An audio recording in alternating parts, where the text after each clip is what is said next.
ఇంట్లో కూరగాయలు ఏమీ లేనప్పుడు, కూర చేసే అస్సలు ఓపిక లేనప్పుడు, టైం లేనప్పుడు ఇలా టమాటో రైస్ చేసుకోండి. చాలా బావుంటుంది. ఇదైతే నాకసలు అప్పుడు చేయడానికి రాదు. టమాటో రైస్ అంటే నేను టమాటా కూర చేసేసి రైస్ కలిపి పిల్లలకి బాక్స్ పెట్టేదాన్ని. అలా కాదని మా హస్బెండ్ ఒకరోజు నాకైతే వీడియో చూపించారు. ఆ వీడియోని చూసి యాజ్ టీజ్‌గా ఫాలో అయిపోయాను. చాలా బావుంది. అప్పటినుంచే స్టార్ట్ అయింది మా ఇంట్లో. వీక్లీ 1 ఆర్ 2 టైమ్స్ మా హస్బెండ్‌కి టమాటో రైస్ చేసి పెడుతుంటాను.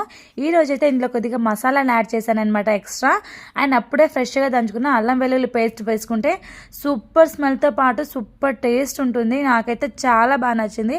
బట్ నేను ఇది ఎక్కువగా తిన్నాను, మా వారు తింటారు. ఇది మా వారికి లంచ్ కోసం చేస్తున్నాను ఈరోజు. చేసుకోవడం చాలా సింపుల్. ఫస్ట్ అయితే కొన్ని మసాలాలు, కొన్ని పోపు దినుసులు వేసుకొని అవి బాగా వేగాక అందులోకి పచ్చిమిర్చి, ఆనియన్ వేసుకున్నాను. దాని తర్వాత నేను అప్పుడే ఫ్రెష్గా దంచుకున్న అల్లం వెల్లుల్లి పేస్ట్ వేసుకొని టమాటో ప్యూరీ వేసుకున్నాను. టమాటో ప్యూరీ వేసుకుంటేనే చాలా బాగా వస్తుంది.